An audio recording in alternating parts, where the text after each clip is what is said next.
உம்மையும் உம்முடைய வல்லமையும் அறிந்து கொள்ள வேண்டும். அவருடைய வல்லமை நமக்கு தெரிஞ்சிருச்சுன்னா ஏங்க நீங்க பார்த்த உடனே அற்புதம் நடக்கும். எத்தனை பேர் ஆமேன்னு சொல்றீங்க?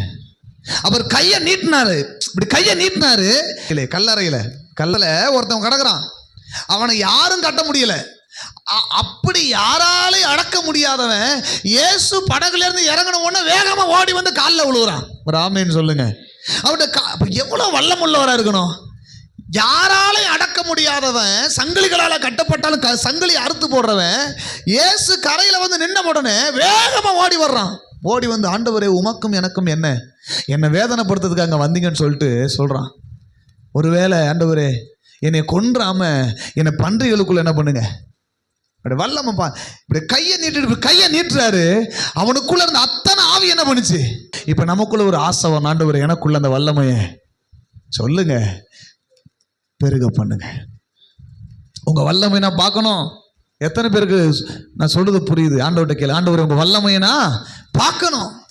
நீர் யார் என்பதையும் உங்களுடைய வல்லமை எப்படிப்பட்டது என்பதையும் அறிந்து கொள்ள வேண்டும் என்கிற ஆசை உள்ள வந்துச்சுன்னா இப்ப ஆண்டவர் சொல்வாரு, நீ கையை நீட்டு. அப்படி ராமேன்னு சொல்லுங்க, நீ கையை நீட்டு, உன் குடும்பத்தில் இருக்கிற பிரச்சனை சரியாயிடும். நீ நடந்து போ, உன் நிழல் பட்டு அநேகர் சுகமாவார்கள். நீ பார்க்கிற பார்வையில அங்க பிசாசு பயந்து ஒடுங்கி ஓடிடும். எத்தனை பேர் விசுவாசிக்கிறீங்க?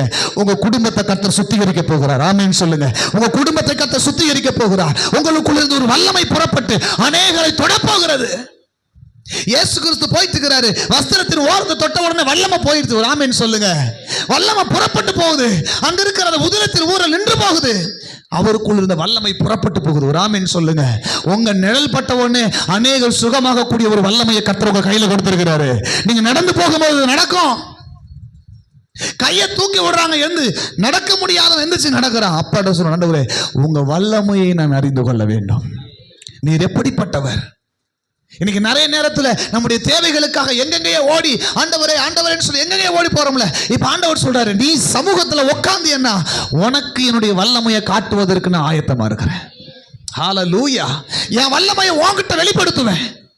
எனக்குள்ள இருக்கிற அந்த அபிஷேகத்தை உன் மேல வச்சிருக்கிறேன். அவர் சொல்றாரு, நீ என்னை விசுவாசிப்பாயானால் நான் செஞ்சதை நீ செய்வ. அடுத்து சொல்றாரு, என்னை காட்டிலும் பெரிய காரியத்தை நீ செய்வ. என்னை காட்டிலும் பெரிய காரியத்தை. அவருடைய வல்லமையை அறிந்து கொள்ளணும். ஆமென் சொல்லுங்க. அவருடைய வல்லமையை நீங்க அறிந்து கொள்வீங்க அப்படின்னா அவரை காட்டிலும் மேலான அற்புதங்களை செய்வதற்கு கர்த்தர் உங்களுக்குள்ள அந்த வல்லமையை கொடுத்திருக்கிறார். உங்களுக்குள்ள அந்த அபிஷேகத்தை வச்சிருக்கிறாரு.